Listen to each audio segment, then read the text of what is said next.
صاحب ان کے والد میر غلام رسول صاحب افیاری پورہ کشمیر سے تعلق رکھتے ہیں اور ان کے ماموں ہیں عبد الحمید ٹاک صاحب جو اس وقت جماعت آئے جموں اور کشمیر کے امیر ہیں. یہ خود جرمنی میں پی ایچ ڈی کر رہے ہیں اور مقامی جماعت ہینوور کے صدر ہیں. پی ایچ ڈی کس مضمون میں؟ امیونالوجی. میں یہ دلچسپ مضمون ہے اس کے امیونالوجی، جو جسم غذے میں دکھاتا ہے مختلف قسم کی بیماریوں کے خلاف. بہت گہرا، بہت وسیع مضمون ہے.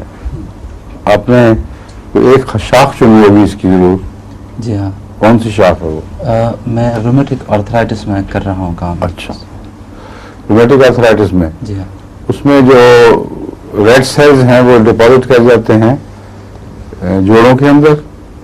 وہ ایک تھیوری ہے اس میں. ایک یہ ہے کہ رد عمل کے نتیجے میں مدد کو جو پہنچتے ہیں وہ ضرورت سے زیادہ جی ہاں یہ پہنچ کے وہاں اکٹھے ہو جاتے ہیں. کرتی ہیں وہ ایک یہ بھی ہے. ہاں. اور آپ کس تھیوری پہ کام کر رہے ہیں؟ میں جو سب سے اہم سیلز جو سیل ڈسٹرکشن میں انوالوڈ ہوتے ہیں ٹی سیلز ہیں. T cells. جی. تو ہماری کوشش یہ ہے کہ ٹی سیلز کو جسم کے اندر ہی ایک طرح سے ناکارہ کر دیا جائے کہ وہ ریئیکٹو ہی نہ رہیں. ہاں، مگر جو چوٹوں کے اوپر ٹی سیلز اکٹھے ہوتے ہیں وہ تو مقامی طور پر ڈیولپ ہوتے ہیں. جی مائگریٹ ہو جاتی ہیں وہاں. ہاں. تو اس فیلڈ وہ جو رد عمل ہے امیون وہ تو وقت لیتا ہے 24 گھنٹے. جی ہاں. کم از کم ڈیولپ ہونے میں. ٹھیک ہے، غلط؟ درست ہے.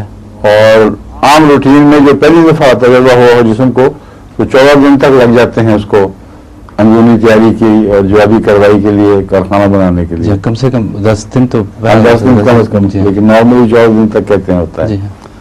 تو آپ جو جن ٹی سیلز کی بات کر رہے ہیں یہ جو فوری طور پر ماحول سے اکٹھے ہوتے ہیں یا ایسا ہے؟ یہ وہ ٹی سیلز ہیں جنہوں یہ تو چوٹ تو انتظار نہیں کرتی.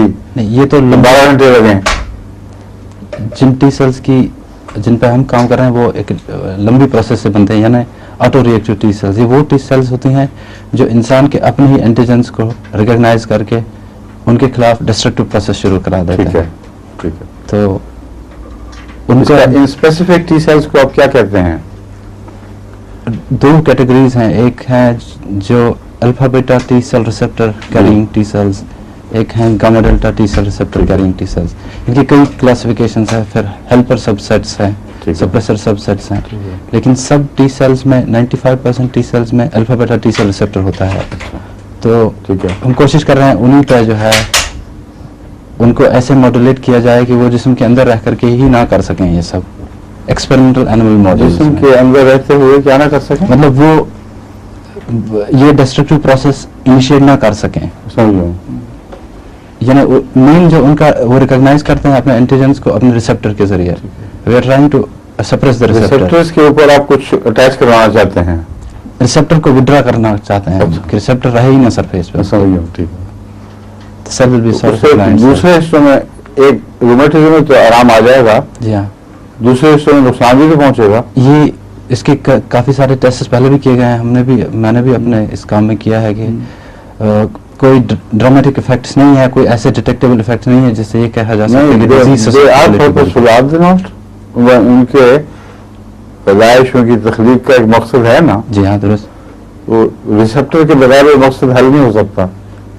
نہیں ہو سکتا. ٹھیک ہے نا. جی ہاں. اچھا، ایک جگہ جو مقصد غلط جگہ استعمال ہو رہا ہے اس کو ٹھیک کرنے کے لیے ریسپٹر ریموو کر دیں گے، دور کر دیں گے.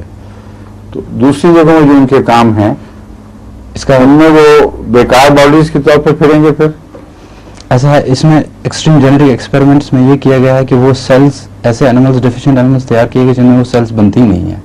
And that was seen how these animals they have associated genetic defects because they are associated with some وہ جو ہے نا جینس کے کچھ ڈراپ کیے جانے سے، ڈیلیٹ کیے جانے کی وجہ سے پیدا ہو جاتے ہیں. لیکن جو ماڈولیشن ہم کرتے ہیں اس میں سیل کی فنکشن پہ اپیرنٹلی اتنا کوئی ڈرامیٹک اثر نہیں پڑتا. وہ سیل اور فنکشن کرتی ہے. شاید آئندہ پتہ رہے گا. وہ بہت کام ہونا ہے اس سے. ابھی تو ٹھیک ہے.